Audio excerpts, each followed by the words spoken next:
Peoples united workers union Maripur town. दरअसल ये Mauripur town तो नाम ही है, वरना ये जिला केमाड़ी के 2 शहर बटे में, और ये यकीनी तौर पर आज अफसरदा है और ये बिल्कुल दर्द महसूस कर रहे हैं क्योंकि इनका एक साथी वकास दुनिया से रुखसत हो चुका था। लिहाजा आज यूनियन के रहनुमा आज सर जोड़कर बैठ गए और इंतहाई अफसोस का इजहार करते हुए मजीद क्या कह रहे हैं सुन लीजिए इन्हीं की ज़बानी।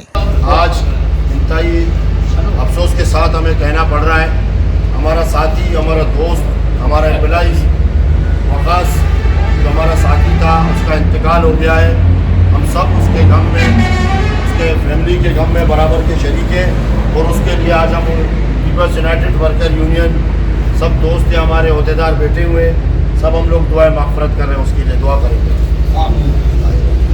यूनियन रहनुमा आज अफसरदा है, तमाम मुलाजमीन अफसरदा हैं। यकीनन उनका साथी उनसे रुखसत हुआ, लेकिन ये मोहब्बत और भाईचारगी की ये खूबसूरत तस्वीर भी कह सकते हैं कि ये दुख और दर्द में साथ होते हैं। अजीज आरिफ, KBS बलियाती न्यूज़, कराची। ऐसी ही खूबसूरत वीडियोस फ्यूचर में हासिल करने के लिए रेड बटन पर क्लिक करके और बेल आइकॉन को प्रेस करके हम सबके सब्सक्राइबर बनना मत भूलिए।